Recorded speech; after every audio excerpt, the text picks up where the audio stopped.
Shaped by Sound combines performance and conversation to capture the depth of the North Carolina music scene.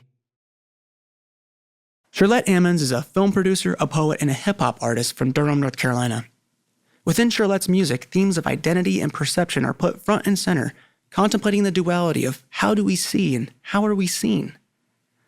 Today on the Shaped by Sound podcast, we're in conversation with hip-hop artist Shirlette Ammons. Shirlette Ammons from Durham, North Carolina, is that right?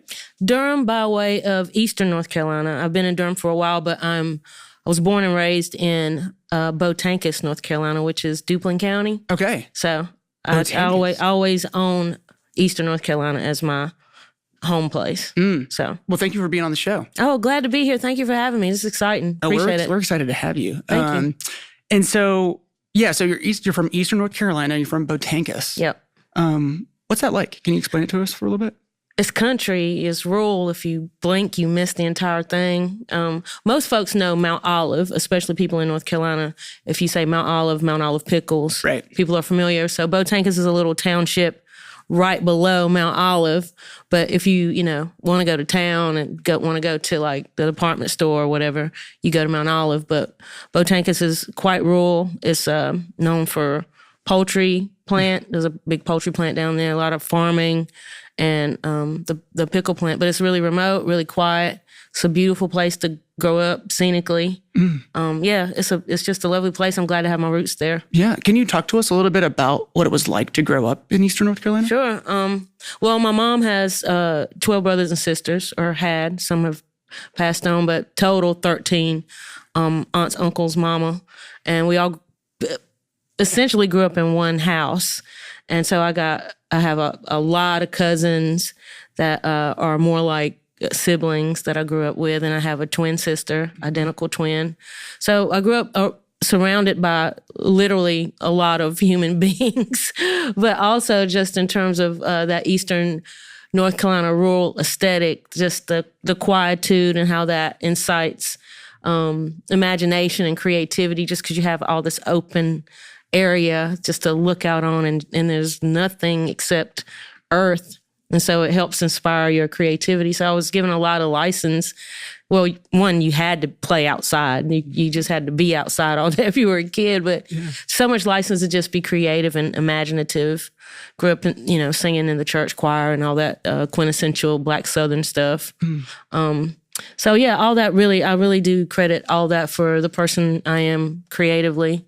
Just that isolated, beautiful, loud solitude that is just the country. And so you said there was 13 of you all living together. At times more than that, because that was just my mama's siblings. Yeah. But there was also the cousins. Add the cousins in, and then add the transient cousins who are in and out and popping out every now and then, and spending the night on weekends or whatever. The kids who were staying over. Yeah, we had a house full. So were you all really close then? I mean, beyond just the proximity, where as far as like your relationship to each other, were you really close? Absolutely, still are actually. Yeah. And most of my family is still in Eastern North Carolina.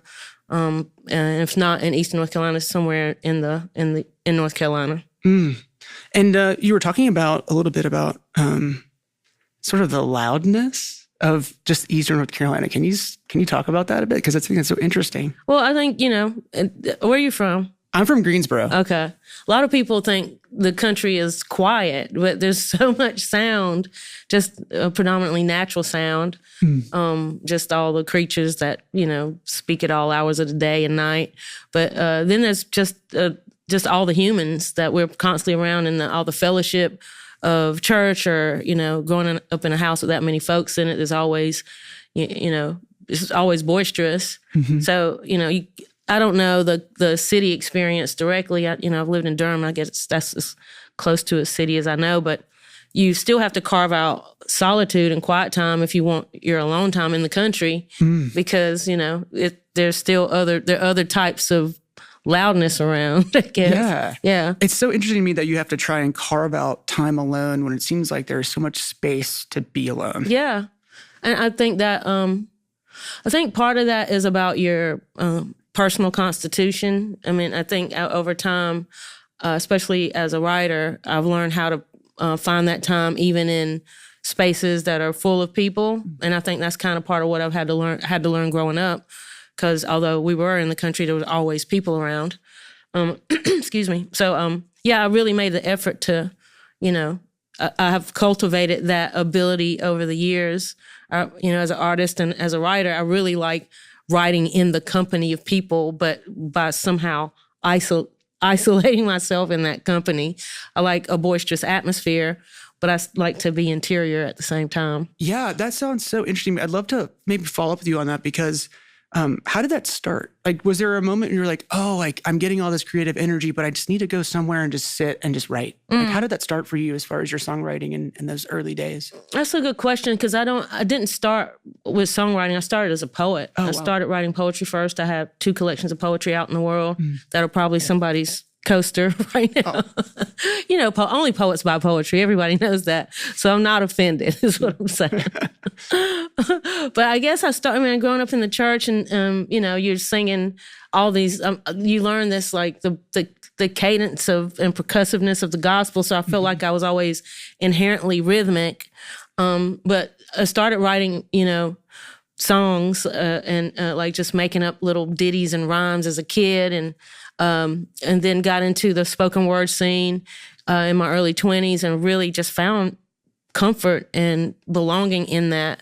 And also, I was just starting to come into myself also in terms of my sexual identity and orientation.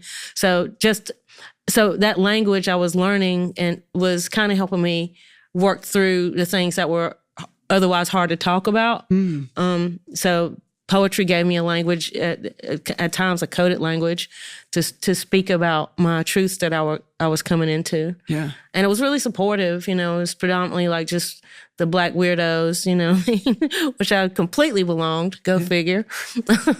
And so just like that little environment just nurtured and cultivated and helped me hone my voice. And then I learned how to incorporate what I consider the unique language of my people in Eastern North Carolina, where I come from. And that seemed to be celebrated in these circles, whereas in certain other circles, not so much.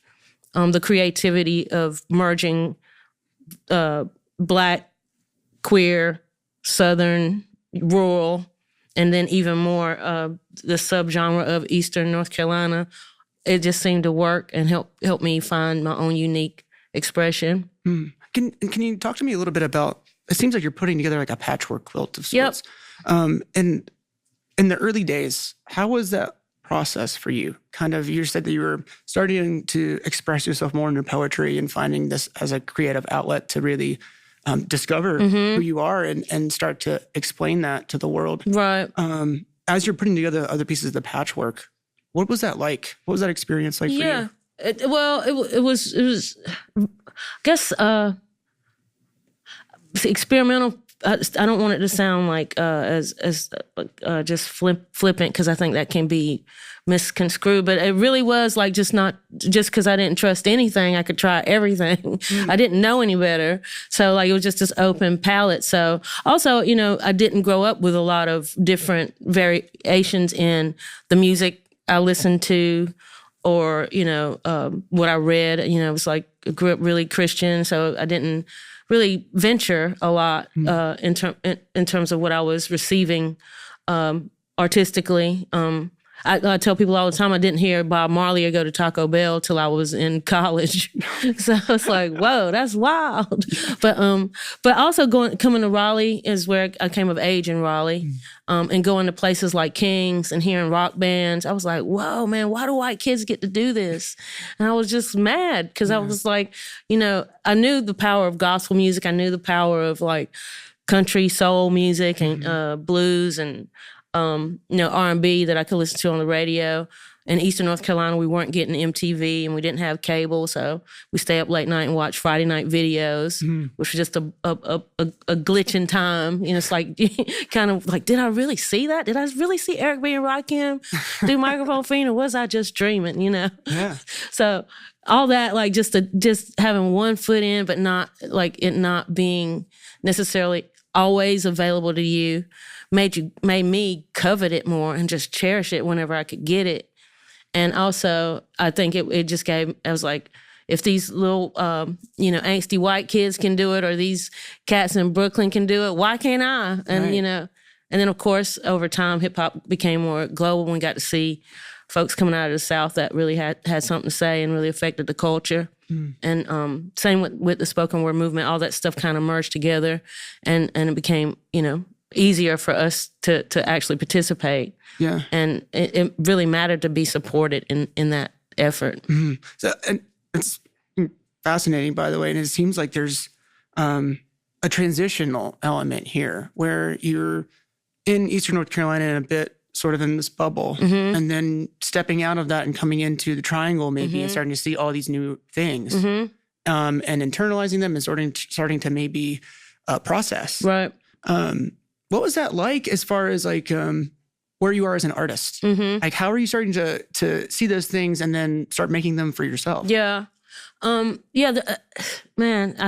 I'm 50, so you don't have to say it. You don't I know look I don't, 50 at girl, all. bye. Oh my gosh. No, but I was coming of age in like the 90s in Raleigh, which had a really, really cool and dope indie rock scene mainly. Right. So I was like one of the few Black kids that was like popping into these rock shows and was like blown away.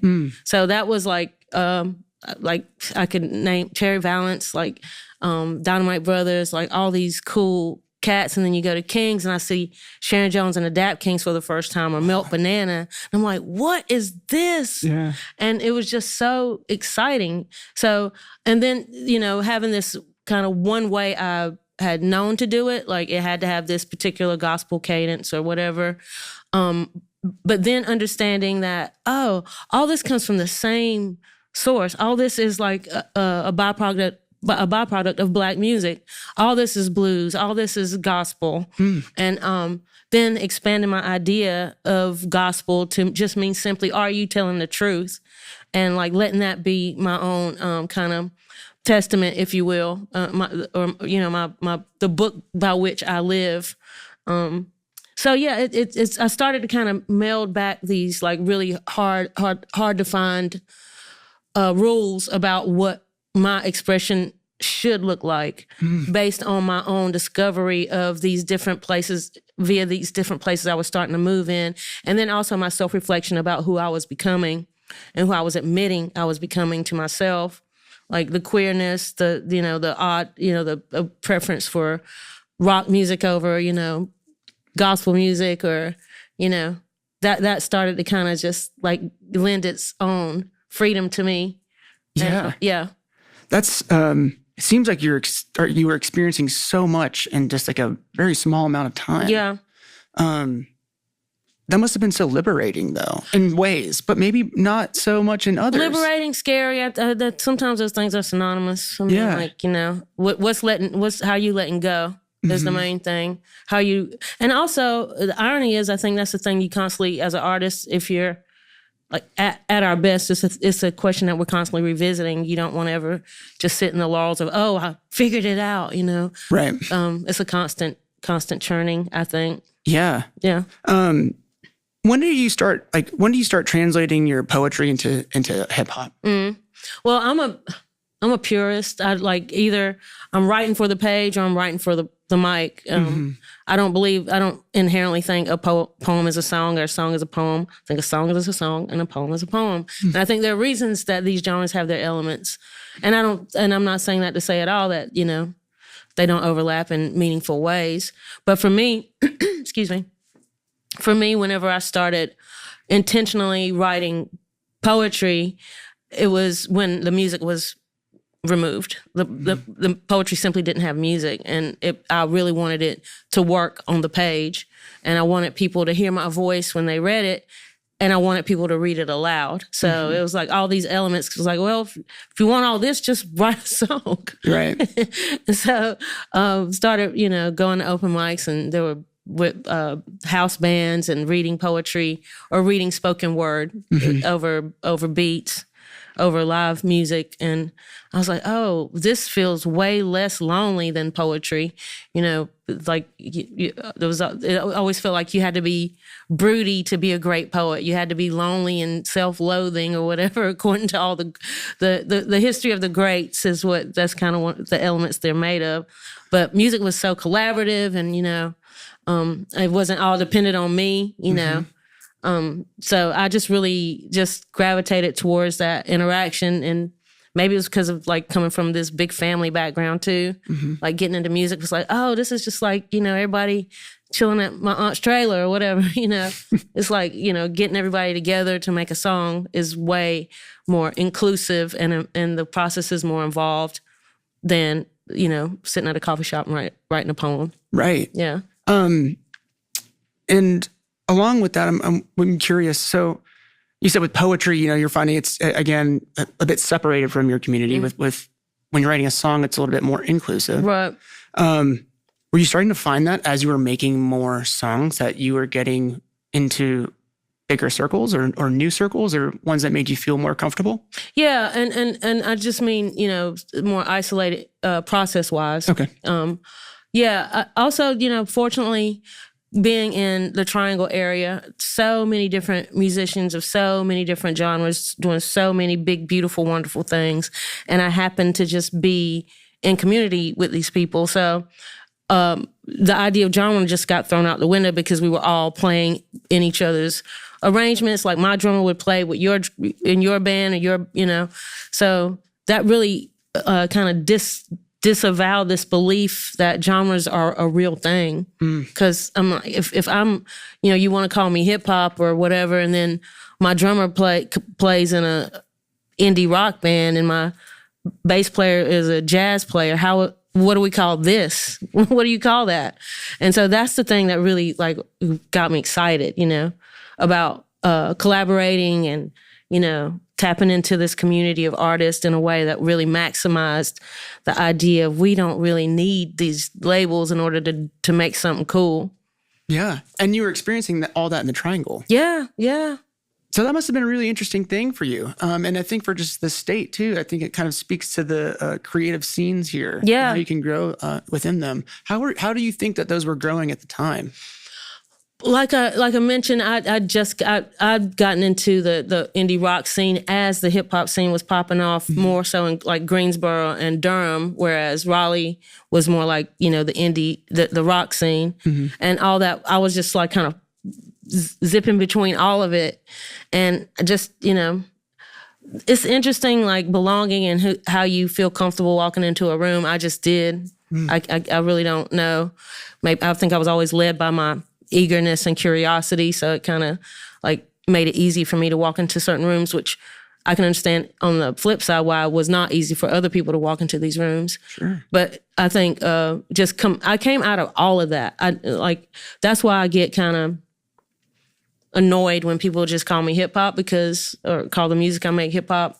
Culturally, I am hip hop, but in terms of the art I make, I think it's much more than that. And I feel like I didn't answer your question, but I just kind of got on my high horse about just the idea of I really try to uphold and maintain that all of those things that were happening at that time are my core and are my source. Yeah. So you're getting a little bit of everything from different scenes. Right, exactly. And you were starting to grow as a songwriter. Right. Versus just poetry. Right, right. That must have been really exciting. It was. And it's like, thank you for asking about it, because I don't, you don't really get a chance to reminisce on it as when you're in the midst of, you know, making it all the time. So it's nice to just slow down and sit down and remember sometimes. Yeah, I bet. And it's one of those things too where as we get to know you more and get to listen to your music more, it seems like you can pick those like not genres, but those elements of music inside of your music, right? Like there's times where you're just like in this funk jam, and there's times where you're just like having this like a rock beat, and there's times where you're just like in a classic East Coast hip hop. Right. And it just feels like this really fluid thing that you've built. So it's really cool to strip it back a bit and just see all that and see where it comes from. Yeah, yeah. And I think that's about, I'm a student of craft. I'm just like a very, I get really staunch about. You're not, if you can bam a nail into a board, does that make you a carpenter? No, it doesn't. This is a thing that, you study and you cultivate, and, I'm critical about it. I'm as critical about everything I listen to and see as I'm that critical about my own work. So I think that's it. I try to maintain, and I try to keep adding to my cauldron of knowledge about it, even as it changes in ways that I don't necessarily always understand. Because, every generation, I think, has this right to manipulate its thing for its time. But, I'm a student of it. I'm a critic of it, and I'm a crafts person. Does that craft, that like adhering to very like strict, maybe just like ways of doing things for yourself, right? Does that help you sometimes, or does it hurt you sometimes? Do you feel like... Yes. Yes, as it hurts you? Next question. Yeah. I'm kidding. Do you feel like you get really like locked in and, really try to just hammer it down? Yeah. And does that help you, or does it help you kind of figure out new things and be a little bit more artistic? Well, it's interesting because I think that process, like the curtain was kind of pulled back on all that during COVID, whenever I was working on this last record, which I started writing demos, and then but my process wasn't available to me. My normal process, which is write some demos, go get with the cats in a room, and then we flesh them out. Well, we couldn't get in a room together. So I just ended up like, well, I have to finish the demos all by my lonesome in my little back room at the house. And so, just being the critical person who's just wanting to get it right 100%. And also knowing that at my best, I don't do it all. So at my best, I farm it out to better cats who really know how to do, who is calling a dope bass player to play a dope bass line. Yeah. So I had to figure out a way to soften and not be so hard on myself whenever I didn't have that access to other people available to me, as I was trying to like do it all in terms of crafting the demos. But then after that, we were sending things back and forth via the internets, and yeah. So is that what went? A lot of that process is what went into making Spectacles. Yep. Mm-hmm. So did you start off with just making demos and kind of figuring out the arrangements, and then saying, okay, I know this is a great person for this one, so I'll send it to them. And I had more time to do that. So normally I write, if I write something, somebody, or in collaboration with somebody, or somebody sends me a beat, like the process of them sending it to me writing to it, deciding if there are any other voices that should be involved is really quick. But we had time with this one. And so that process, and that can be good or bad. Right. Just having that additional time. Yeah. Wouldn't do it that way again, probably, Okay. If I didn't choose a pandemic, so I guess I can't always say what I will and won't do. But that was a unique set of circumstances for sure. Yeah. Taking this out sort of outside of pandemic, but just having the time. You said you wouldn't necessarily do that again. Why is that? Well, it's just like you can overthink things, and you can the thing that makes it a visceral expression can get lost, and I really like that. I think you can fine tune things, but it'll never be perfect, and I think that's a fraudulent pursuit. So at some point, you got to free yourself from that pursuit.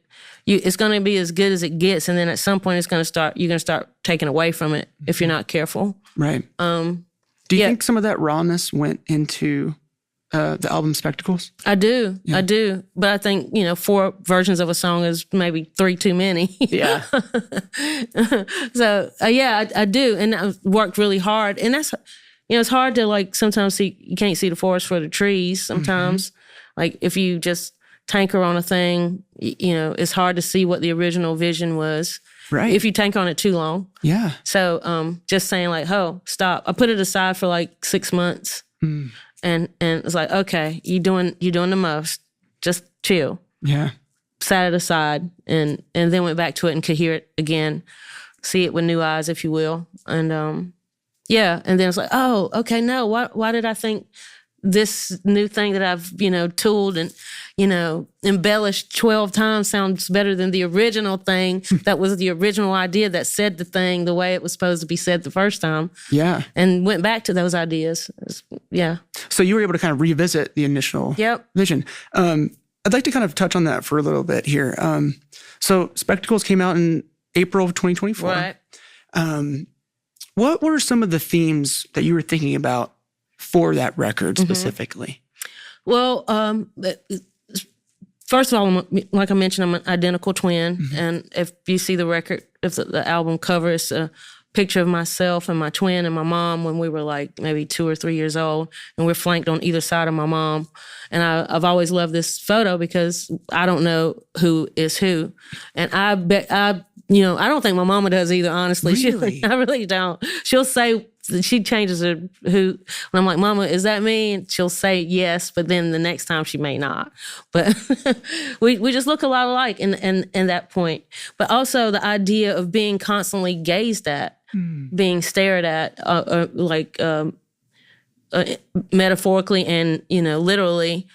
People would stand me and my sister side by side and look for differences as kids. And I always thought that they really didn't want to find any, which I thought was really like kind of made us like a bit of a circus act in some ways. And then the difficulties that created in us trying to figure out who are you and who am I and who are you over time. And then on top of that, the gaze of being a performer and, wearing the body I wear as a queer, soft, masculine of center, Black Southern woman with this twang but then the irony is I get on stage and want people to look at me.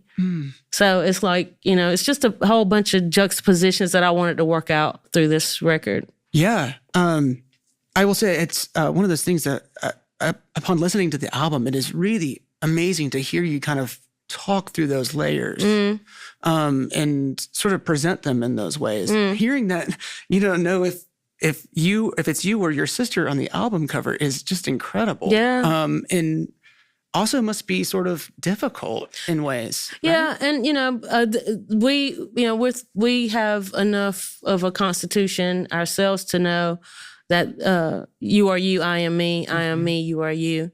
But it's to get to that point, it was a certain, it was an effort, and also I'm not complaining at all. I like, in kindergarten, I rolled with a homie. Most kindergartners came there solo. I was good. I had a bestie already built in with the experience. Right. But there were always like efforts to be like, oh well, the twins need to find other people to play with so you can be more social. I'm like, is that really? Is that what makes you social? Or like, I don't know. It's just like all these things that you'd have to work through just from this unique perspective that most people didn't have. Yeah. Yeah. So I've heard that you've sort of described Spectacles as a memoir in a way.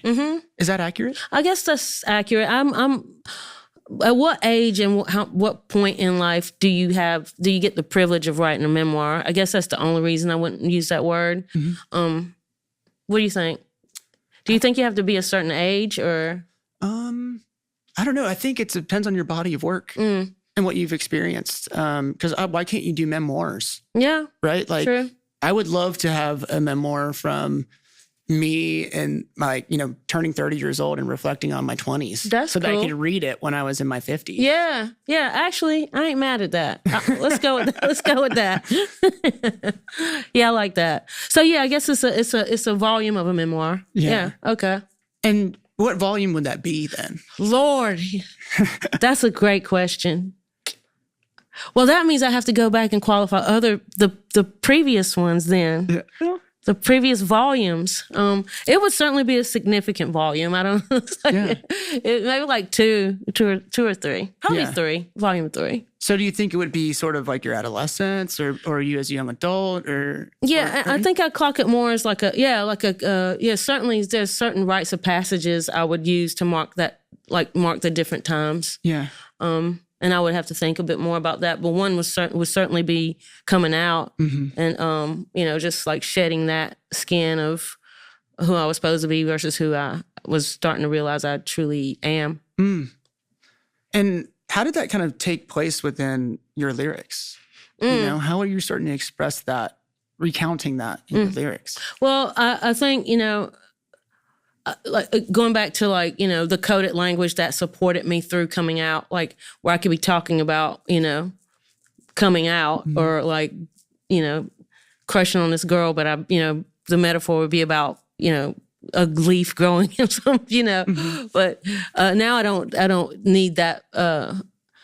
And it's like that security blanket, like the way of my relationship with language has evolved such that I could tell a real story, but use metaphor differently just to kind of build the image in a way that is unique to the language, the body of language that I've developed. Whereas as opposed to it being like a blanket or cloud or shield, I can be honest and open, but still use metaphor to help, decorate the story. Yeah. That makes sense. Right. So instead of metaphor being a shield, it's now more of a layer and more of a blossoming. And I get to have more fun with its use that way. Yeah. I don't have to be like, oh, shoot, do they really get that wiregrass isn't really about grass? Or, whatever. Yeah. Or is anything lost by me owning it? And also, the things that are lost, will I miss them? Can I do without them? Are they things that I need to let go of anyways? Yeah. So that seems like a lot to be going through when you're in the process of making a record. Yeah. Maybe people go through less, but that's what I go through. Yeah. Yeah. I wouldn't trade it though. I mean, I'm oiled by it, and it gets me excited. Like even talking about it now, I'm just get giddy about it, Yeah. And it's nice to be able to, say that, oh, I actually do have a process. Sometimes you think it's all willy-nilly when you're in the midst of it, like, and somehow at the end of it, there's a thing, and there's a song or there's an album, but it really is a process. Yeah. Upon revisiting your album as you're listening to it, what are you finding in it that you think is just really great that you feel like you've been able to articulate? I'm not, big up in myself, but I think I'm a decent writer at my best. I think you are too. Thank you. And that's not a big up. I think you're absolutely right. I think I write good. I think, composition, not just like when I'm talking about writing, I'm not just talking about, making the words rhyme at the end of the sentence, the composition of a thing. And at the end of it, did I tell the whole of that story? And if I can say, yeah, I feel confident that I did, then I think I did right by the craft and by the work and by the story I'm trying to tell. At the very least, that I've done well. So you feel really confident in what you put out there? I do. Yeah. I wouldn't do it different, maybe. Yeah. I probably would. Is that different for you from other things that you've made? Yes. Yeah. There's some stuff I can't even. I'm like, how do I get this off Spotify? But, you've done work with so many people and so many collaborators. It seems like to have that leave Spotify would just be such a bummer. I'm just, hopefully somebody digs it. Because I do believe at some point it ain't yours no more. You put it out in the world, you just don't, that's the goal, right? For it to be lent to people to do what they will with it, do their worst, if you will. Yeah. But hopefully, at the very least, I hope people are critical about it. I get no value in somebody saying I like that or I don't like that. Like, it just, why do you or don't you? And what can I as an artist take away from it in order to grow my thing? Yeah. Beyond the criticism side of it, I'm interested to know, what do you want people to take away from the record? I talk about this a lot, this idea of wealth and redefining wealth for ourselves. And this, poem by Nikki Giovanni called Nicarosa. And she has this stanza where she says, I hope no white person ever has cause to write about me because they never understand that Black love is Black wealth. And I think at the core of spectacle, this is the word spectacular or somewhere in there. And so at the top of both sides of the record, there's a lot of really smart Black people that I called on to ask them, what does it mean to be a spectacle? Some black chef, Black MacArthur genius, Black queer performance poet, my sister, my niece, Black drag queen, Black scholars. And the way they talk about what that word means is really about, at its core, about Black wealth to me, about the ways we have defined wealth in order to survive. So I think that's the thing I want people to know. Like this work, like all my work, is a survival mechanism. It's the way I navigate my route in this world that ain't always, comfortable or easy. It's that's why it's work. It's not easy. And it perpetuates. I'm choosing how I'm surviving by choosing to do this, and I'm proud of that. Yeah. Do you feel like you found your Black wealth within the creation of I'm that finding record? it every single day, every single day. And when I revisit it and just hear nuggets of it that I can still be like, nailed it. That's cool.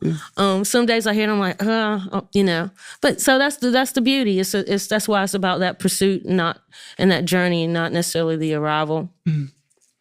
I want to get a little bit literal with you for a second, Okey-doke. if that's okay. Okay.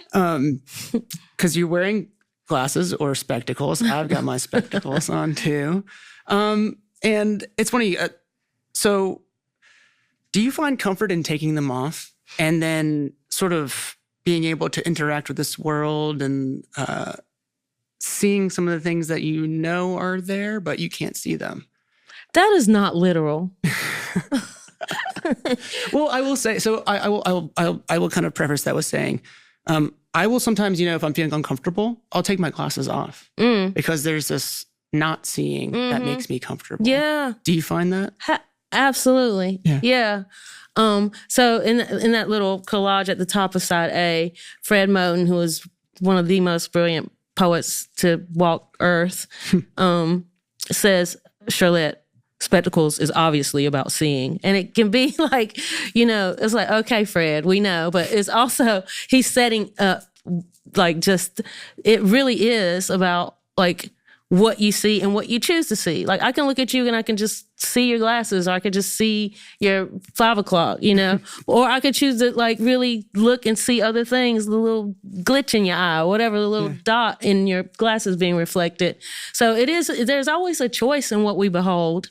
And I do think that's, I hear you saying it's literal, and it's hard for me just to hear it literally. Yeah. But I do. And there is I walk around with headphones all the time. It's like my security blanket. And even if I'm listening to something or not, I put them on sometimes just to put a bubble around myself sometimes. And it affects what I see when I do that. Yeah. I feel when I'm more exposed, it's way harder for me to focus in on things and really hone in what I want to see. Yeah. Sometimes. Yeah, and it's sort of a two-faced coin for me because people have asked, would you ever get LASIK? Or, I wear contacts as well. I like wearing the glasses because, and this is going to sound a little too heady, but I do like the idea that I have a built-in perception that is different from everybody else's. Right on. I'm into that. And you do, obviously, when you take them off, you have you are recognizing that you are seeing something different. Right. And I won't do contacts. I'm scared to poke in my eye like that. Finger on the eyeball. Yeah, that's crazy. The first times you do those, gosh, it is it's like torture. I bet so. I've never even tried. I won't try. It's one of those things where as a 10-year-old just trying to learn that for the first time it's something. And then how do you normalize that at 10 just crazy to me? But it's you get it the first or second time and all of a sudden you're you got it. Your eyeball just figures it out. I'm going to trust you on that. Yeah. I'm going to trust you. Plus your glasses are too cool to have. Well, yeah, if I can't see with these 4 eyes, I ain't meant to see is what I think.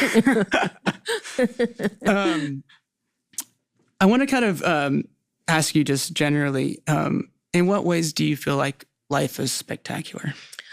Wow. I like that question.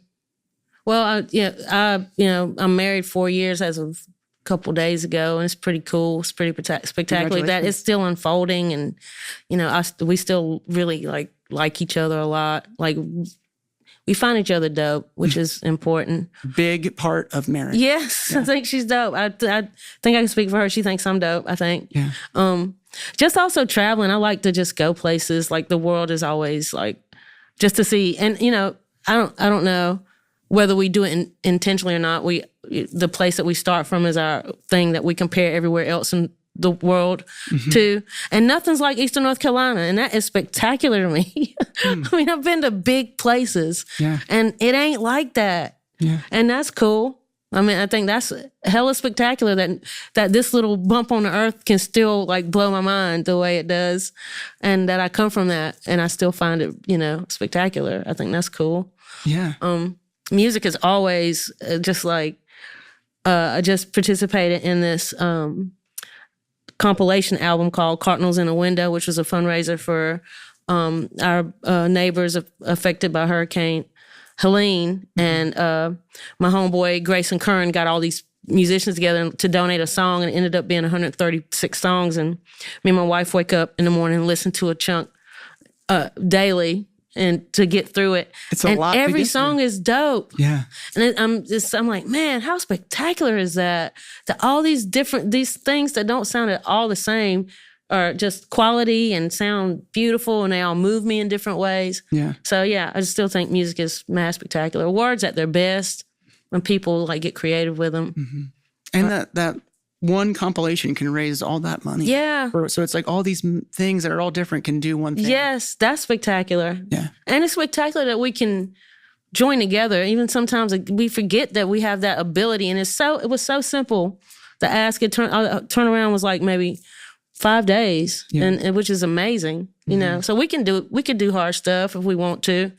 Sometimes we just be hard headed. That's all.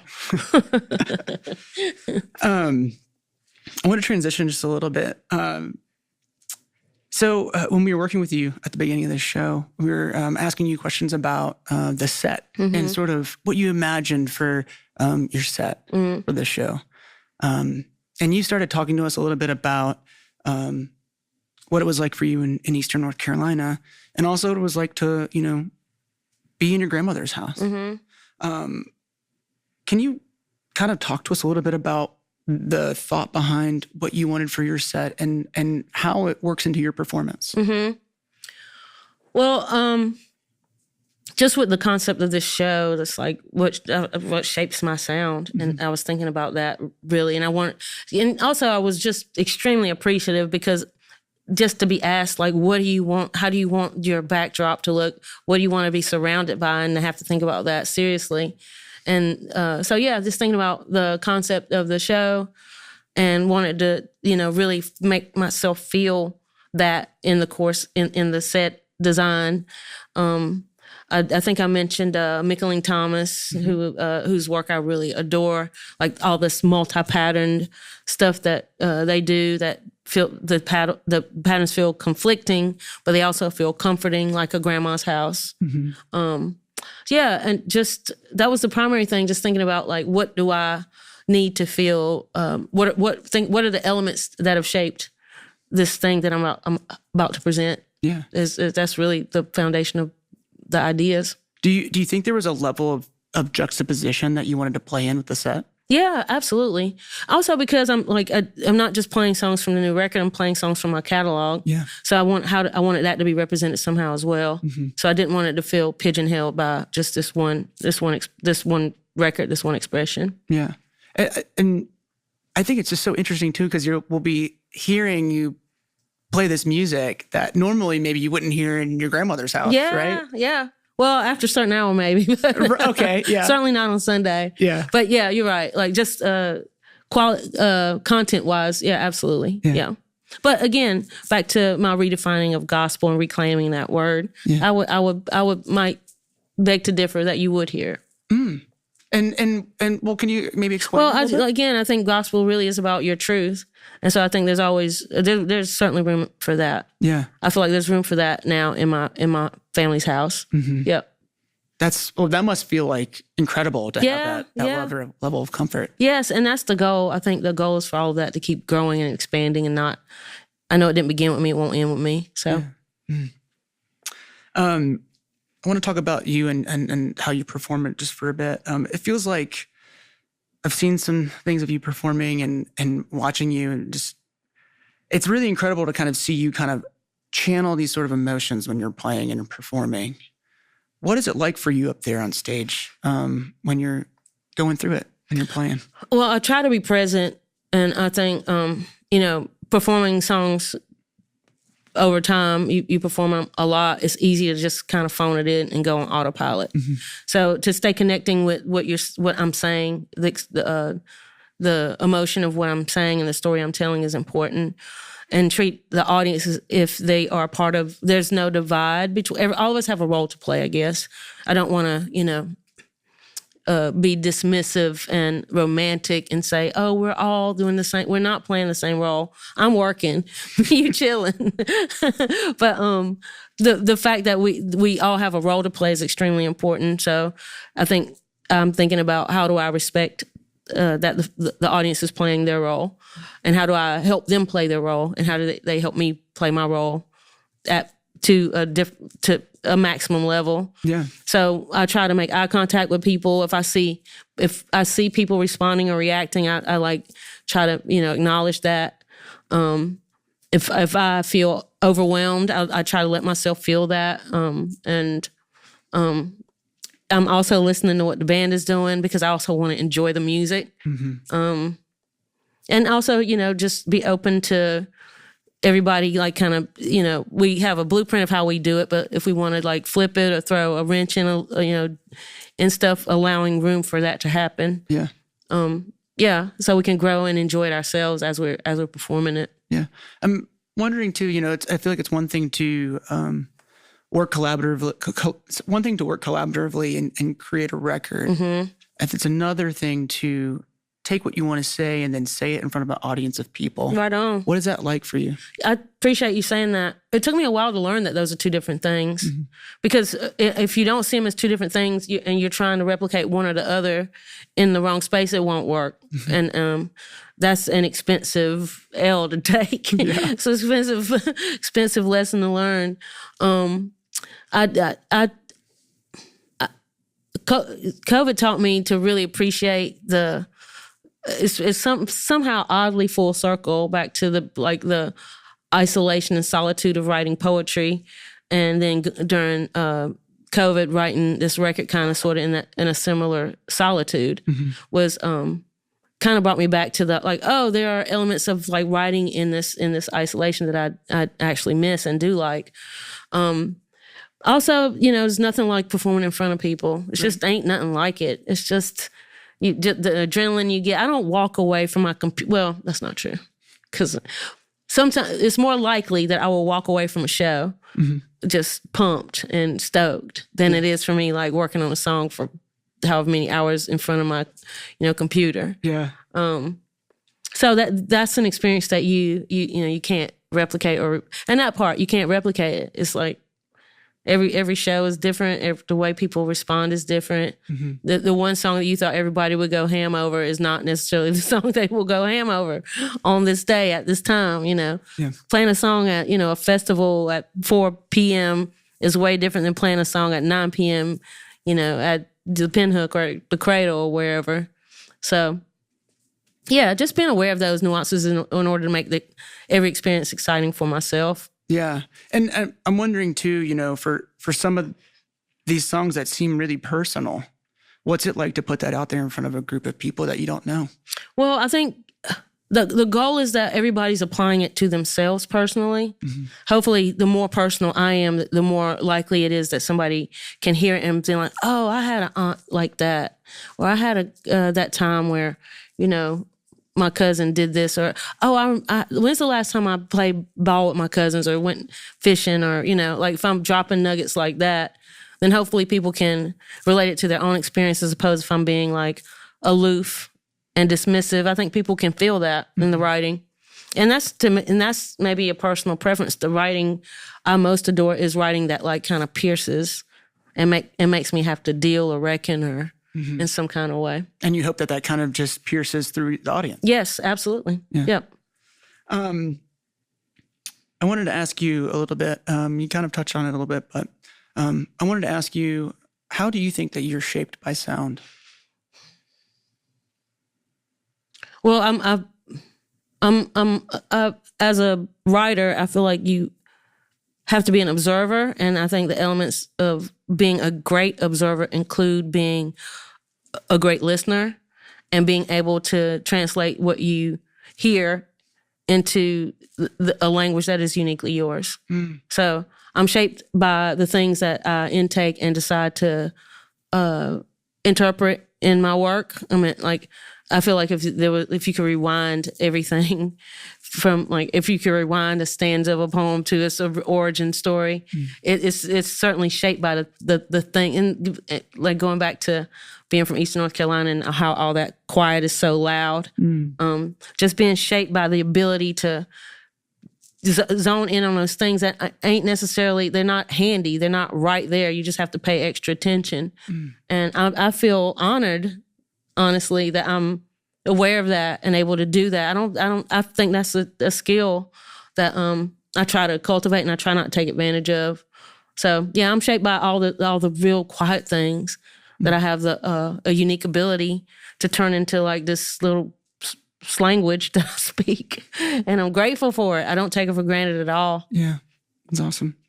Okay, so one of the things I wanted to chat with you as well is that beyond just being a poet and a songwriter, you're an activist. You're also a producer. What's it like to wear all those hats? Well, I think it's actually more common. Yeah. Like maybe it's just a moment we live in for people to be, multi-disciplined. I think activist is such I respect what activists do. I think, it's like chicken and egg. Like I think maybe I'm an activist partly because of the work that the subjects I tend to approach in my work, and maybe also because of my identities. And I use my work to advocate for people who are like me, marginal in some way. But I don't really know how these things wouldn't work together to further the crafts that I've chosen to pursue. Like it just makes sense to me. And also when people ask you to use your quote unquote power for good, I think that's kind of the charge of the artist. I think the charge of the artist is to document the moment in which they live. Yeah. And living in this era of social media and stuff, it's like, we have this uncanny ability to document stuff in real time. And I think we'd be remiss not to take advantage of that, given all the pros, cons of social media. That is one of the pros, I feel like. Yeah. And I think so. So you are a friend of the PBS in many ways with some of your other series that you've helped produce and some documentaries you produce as well locally. And to name a few of them, one of them is The Hook. Yeah. Right. Shout out to Chef Ricky. Yeah. Gosh. Yeah. Amazing. He's a bad man. Yeah. And I know Stay Prayed Up was another one that you worked on. Shout out to Miss Lena. Gosh. Yeah, powerhouse. Also, especially Eastern North Carolina music, right? Yes, absolutely. Newton Grove area, yeah. And it's amazing that music is continuing on. Yes, yes. Just being able to revisit that old-time gospel via the Branchettes was just amazing. Yeah. Gives you goosebumps. Yeah, it really does. Ain't no time where you can listen to that music and not feel that way. Truly. Yeah. And you worked on series like, Chef's Life and Somewhere South. Yep. So you're incredibly, I'm sorry to name drop all these things on you, but I feel like I have to because you're incredibly talented. Thank you. And I want our audience to know that. Appreciate that. What's it like for you to move between those mediums, to be in a songwriting place, but then maybe go to a producer for a film or a television show? What's that like for you? Well, I think part of it is figuring out for myself what is the through line, what is the connecting thread of all these things. Like I really try not to, I try to stay in my wheelhouse basically. And my wheelhouse isn't necessarily defined by all these different genres of things.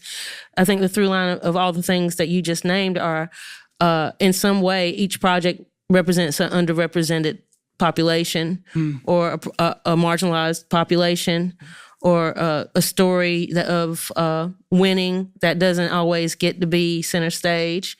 So that's the through line between all those projects you named. Yeah.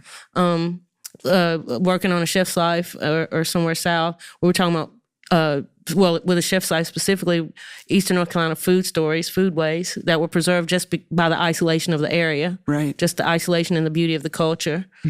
And, Vivian being from there, Cynthia being from there, me being from there, that was just like going home, literally going home.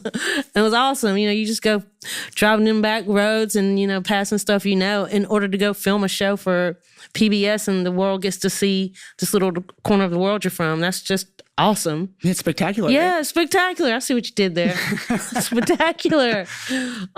Same with, working on The Hook with Chef Ricky. Similar thing. He's from New Bern, North Carolina, and he's a huge hip hop head. So being able to do that story and use some music from, North Carolina hip hop artists in the telling of his story or that show was really dope. So it all comes back to like, whose story are we sharing, and what is my relationship to that story? And am I the person qualified to play the role in telling it? Yeah. If I'm not, I respectfully remove myself because I don't think it necessarily benefits the story to do that. What's it like for you to see that in the world? Oh, wow. And sometimes, like, when I'm traveling and I turn on PBS and see Chef's Life or whatever, I just get giddy. I mean, man, it don't make sense. What do you mean? It's just wild. It's just wild to know that, especially if I walk in or if I turn on the TV and there's the episode where my band is playing and the van breaks down. Or if, I'm bringing some tomatoes in for Vivian or something. I'm like, man, and then also, the cool thing is that it steals a moment in time. It's like, that's the beauty of making anything creative, is that it's a timestamp. And so, get to see yourself when you had a few less grays or whatever. So it's pretty cool in that respect. Yeah. Yeah. I want to transition a little bit to the set list for Shape by Cool. Sound. And one of the questions I wanted to ask you is, what is your approach to a set list? How do you think through that, and like what goes into a set list for you? Well, it reminds me of a part of the conversation we were having earlier about just how, just writing songs and compositions. Set lists are their own compositions, I feel. Some songs just don't work the same way live as they do recorded to me.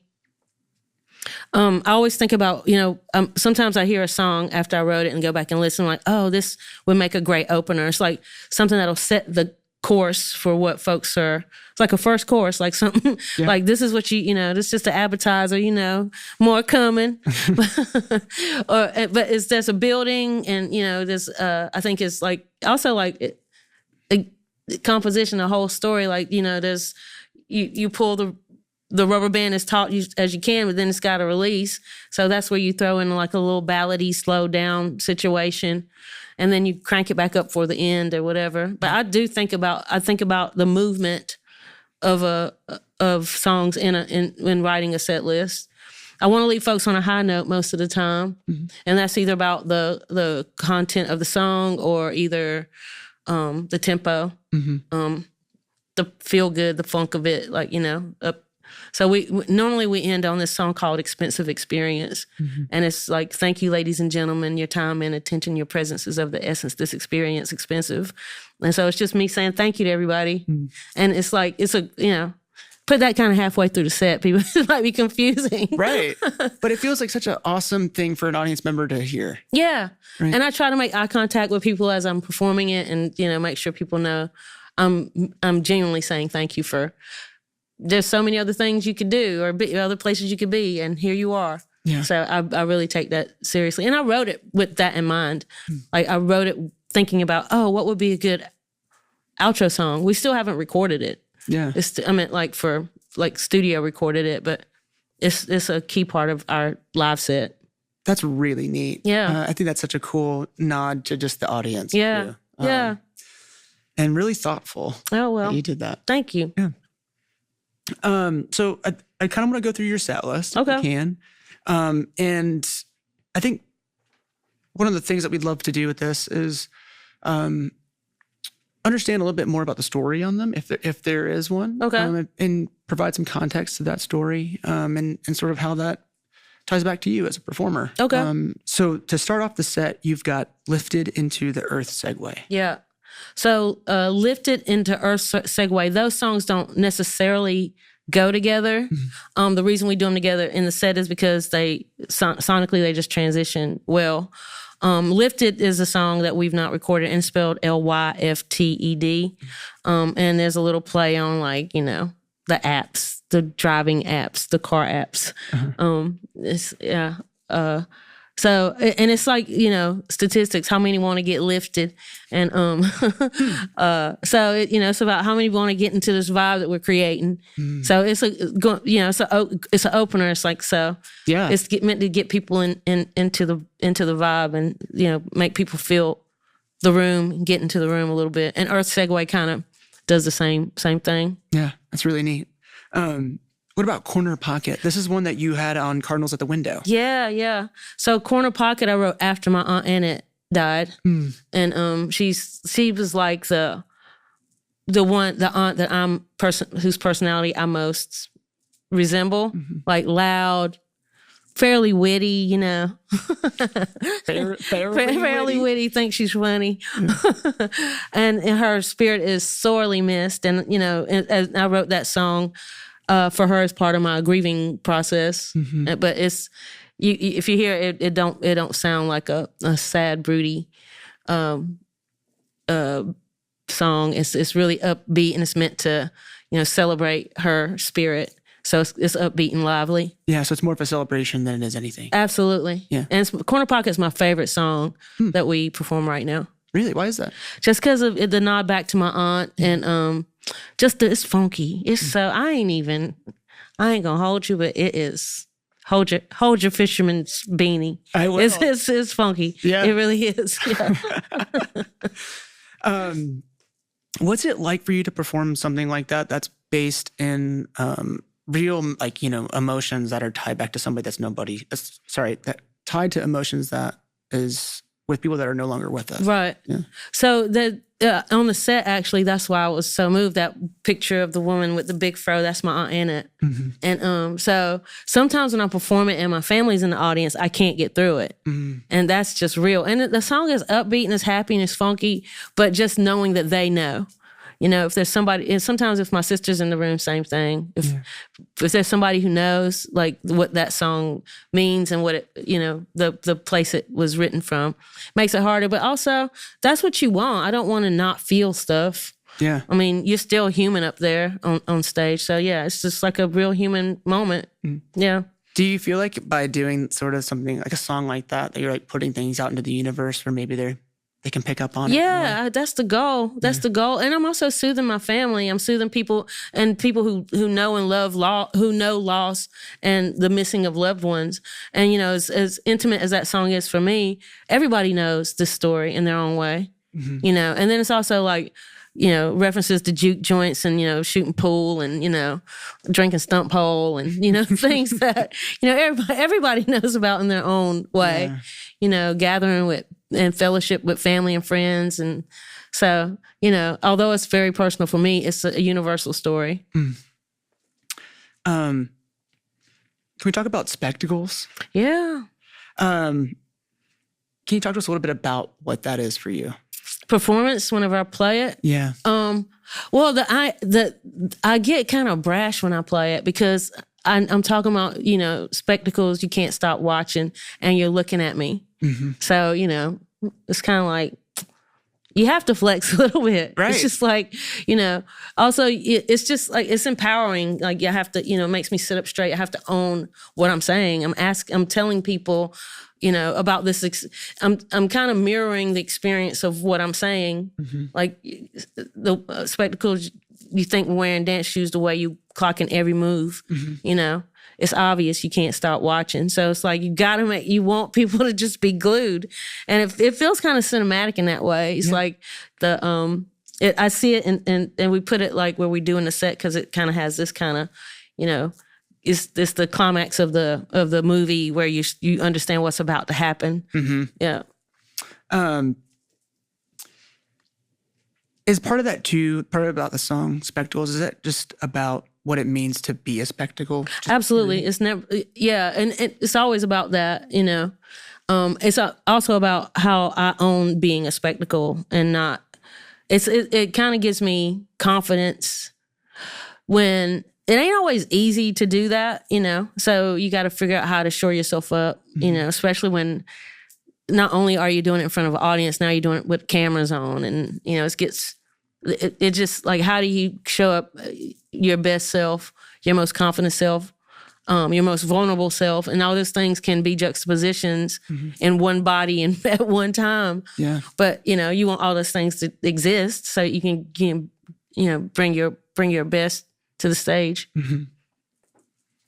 And the song "Short." Can you talk to us about "Short"? Yeah. I'll be hearing stuff. I'm like hearing it You're right hearing now. the song in your head right now. Yeah. So Mavis Swan Poole sings the chorus on that, and I really wanted like a gospel, like churchy vibrato on that chorus.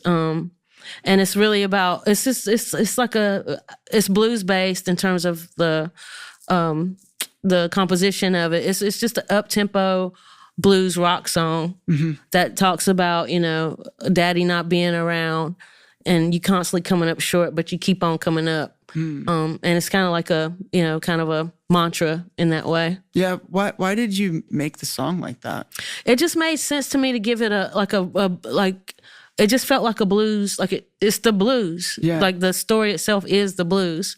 Like that is the equation of the blues. Yeah. Stuff you can't get over, stuff you need to get over, stuff you get over. You know, it's like, you know, there's obstacles, you meet the obstacles, you get over the obstacles. Yeah. That is the blues equation. And so it had to be written in that way, I feel like. Yeah. Is there anything about the story that's personal to you within that song? Yeah, I talk about my pops and how he wasn't around, like physically. I mean, my parents were never married, but he was around, he was young and, you know, thought his stuff didn't stink. So, you know, he won't, till we were older, didn't really rise to the occasion of being a dad. And my mom and my stepdad were together since me and my twin were like 5 years old. They got married when we were 18. So I had other figures around that were father figures, but my dad physically wasn't there. So it's like, mind what your mama said, but mama, we coming up short. Don't deny what your daddy did. Daddy kept coming up short. So it's just like a reckoning with that. And it don't at all take away from what he meant to me. He's no longer with us. But there's an honesty and a truth in it. And I reckon the only way I could deal with him totally is to write about it and be honest with myself about my experience with him. Can you talk to us a little bit about the song "Hello"? Oh, hello.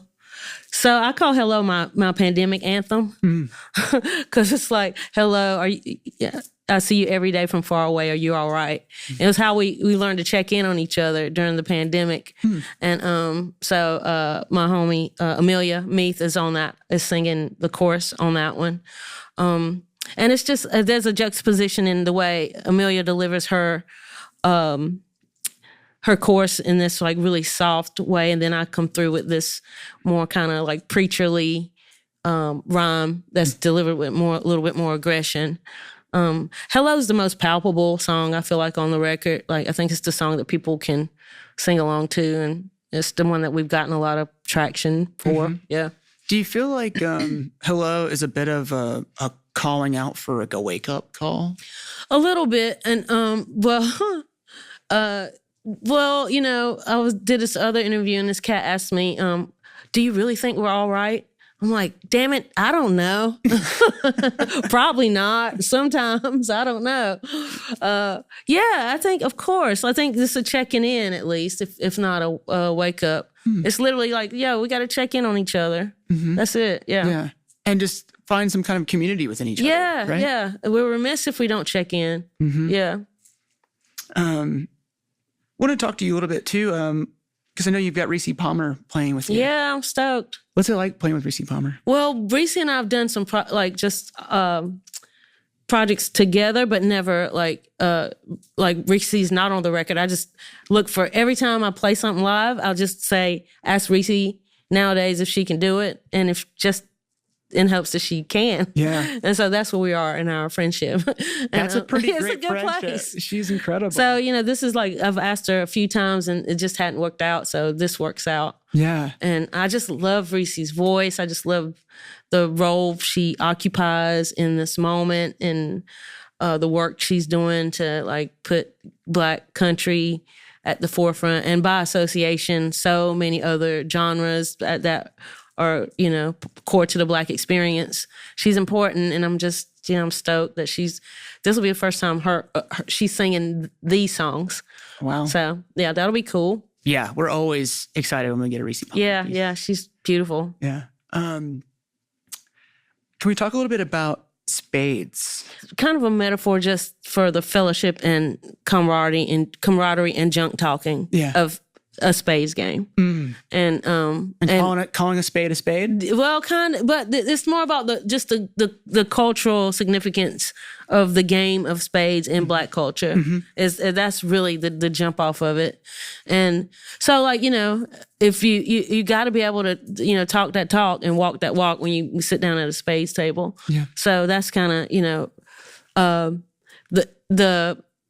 the refrain of the song is really like, you gotta own what you say. Yeah. And that's a metaphor for, how spades is. And my family's huge. It's not even, they take the fun out of it. They take it so seriously. It's like, there's always that one person who just makes it unfun for everybody because they take it so seriously. Yeah. And every family knows who that person is. Yeah. I won't say no names, but I know it is in my family. Do you play with your twin sister? Sometimes. As in, like, are you on the same team? Yeah. That's crucial. I mean, people get nervous when that happens. I mean, if I was playing you, I'd be nervous because I feel like with your, like, just the twin synergy, I feel like you know things about and each then other. if we win, it's so annoying because we just talk so much junk. Yeah. I don't know if I could play spades. I feel like I don't have enough trash talk in me. Yeah. You get your trash talk game up. I need to get my trash talk callus. Exactly. What about ACCA battalions? Okay, so that's just like the way we write it on the set list. It's ACA, which means short for acapella. So I do this little acapella piece. Oh, cool. Yeah, that then leads into the song Battalions, which unfortunately is still relevant. It's a song I wrote many moons ago, just kind of about. It's probably the most overtly political song in the set list about holding our power brokers accountable, simply put. I bring it back, unfortunately, quite often because it still matters. Yeah. I feel like that song will probably be timeless because there's always going to be that need to call out. I know, right? Exactly. And I'm understanding that, the further removed I get from the song. So yeah. What does it feel like for you to keep revisiting it over time? Well, I performed it somewhere recently and I started crying and I tried to explain that to people. Like that I wrote the song during I was going to say Baby Bush, Little Bush Jr.'s administration. So George W. George Bush? W. Yeah. And it's still relevant. Yeah. It's just whack. It's whack. It's whack that we have to revisit things that, just things that, in my mind seem like, simple positions that people should take, or, we shouldn't impeach or impair other people's ability to exist freely. As simple as that. So, I exist in the margins and of society in a lot of ways, and a lot of my presentations and identities. And so I'm like, man, let us live. Let us, that's really the only point of that song. Like, when you choose to impair other people's rights to be who they are, you are impairing their freedom to live. And that's a big thing. What about My Music Come Around?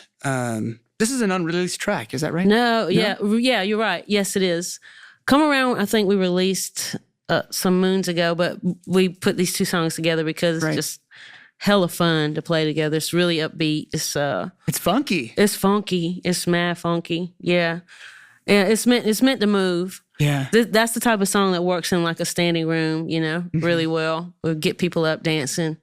And we do some cool hits that like remind you of James Brown a little bit. So yeah, tapping into that soul funk era. What's it like for you to be sort of the leader of something like that? I relish in it. Yeah. Well, it's just because, you know, somebody's got to do it. Well, beyond that. Well, also, I mean, I enjoy, it gives me something to do. Okay. And it's really helps me, like, what do I do with my hands? I cue the fellas a lot. Mm-hmm. It's part, I guess, because most of the music I write and then we translate it into a live performance. I just feel some kind of different like level of ownership of it. So being able to play that role and having them trust me to play that role is extremely important and empowering, especially as a woman. Yeah. Fronting a band of mostly dudes most of the time. So yeah, I do it partly because I think it's important for people like me, who look like me coming up, who didn't have those models and examples, to be able to see somebody like me doing that. Yeah, to lead the funk jam. Yeah, lead the funk jam and confidently. Yeah. You know, and it don't mean I don't, you know, make mistakes sometimes, but I do it comfortably. I own it. We keep it moving. Yeah. Yeah. And have fun with it too. Oh, I have a ball. I have a ball with it. That's great. Can you speak about Mannish? Oh yeah, that's a song we haven't released yet. I wrote it because that's what my grandma used to call me, mannish. Like it was like akin to tomboy. You're acting mannish, and I don't. And in the refrain we say, "Where I'm from, mean no harm if they say you acting mannish," and it was just like kind of sort of. It made me think my grandma saw me, like you know she didn't, you know she saw like me being a little rough and tumble like tomboy type, and just accepted it. And I guess you know. The way language changes and the way we, the names we have for these different identities change over time. But that was my intro to like queer identity, I guess. My grandma calling me mannish or like words like tomboy. I'm curious, looking back on that, does it make you upset at all that she No, really don't. And I think that's kind of the point. Like I found it in. Like, I can't, you know, that wasn't her world, her language, it just wasn't. And so, like, I was never chastised for it. It just means I was occupying roles that she had traditionally seen boys or men occupy. And it was that literal. I didn't take it as, I'm sure she would have rathered me, you know, play piano than bass guitar in the church choir in a skirt, you know, like, but no, I think she was always proud of like who I was. So, it seems like I guess she just didn't have maybe the words to. No, describe yeah, it at and the time. you know, she didn't have the luxuries that I have of a certain type of education or travel or whatever, or you know. So you can't hold that against people. Yeah. And again, you were kind of talking about this song earlier, but can you talk to us a little bit about Expensive Experience? Yeah, we go out on that because it's just an ode to the folks who come out and listen and participate. And I just think I see it as like a bow at the end of the set. Yeah. Yeah. I've got one last question for you, and then actually I've got two, if that's okay. Okay. As an artist, as a lyricist, as I won't say activist, but somebody in the activist space, maybe. You know, you've talked about issues of race, gender, sexuality. Do you feel like those issues, as you've created art around them or spoke out, you know, defending them, have you seen anything change for the better? Or do you feel like you're doing something that's helping those causes out over time because you've been doing this for such a long time? Right. Yeah. Yeah, you have to think so. I feel like, I mean, if only documenting that this was a belief that was held and shared and supported at this particular time, is that something? And I would venture that it is. And also, it goes back to my belief that that's our job as artists, to chronicle the moment and speak truth to power via this very special lens and platform that we have. Otherwise, what a waste. What a waste of the ability to gather people's attention.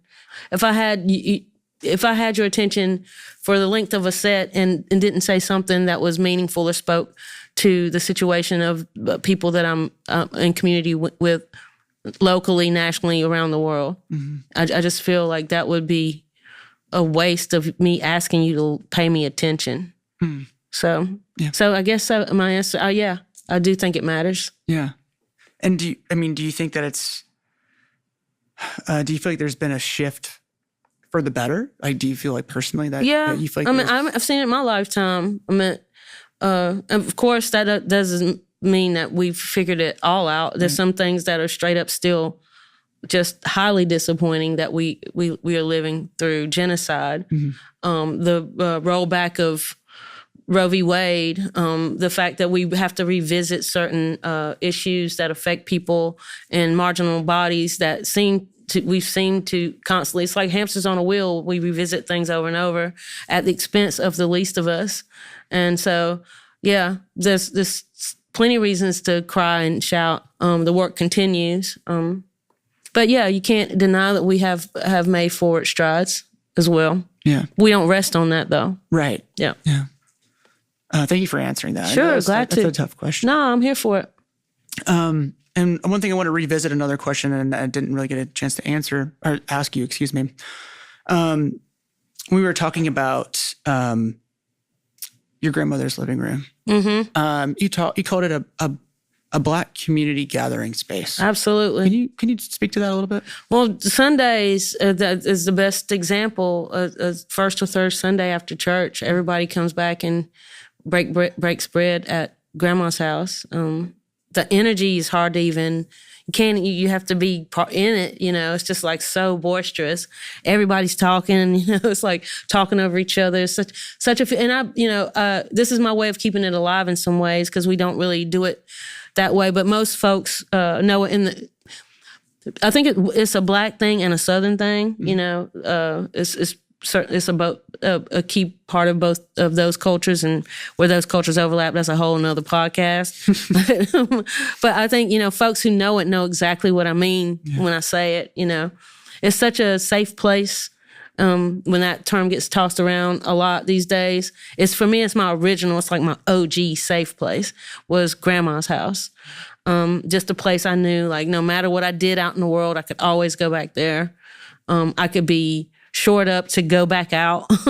I could be affirmed. I could, that's, the source of all my creativity, all the things I write about, all the things I interpret that, when I am out and have the ability to go and see things that, are really, truly unbelievable sometimes.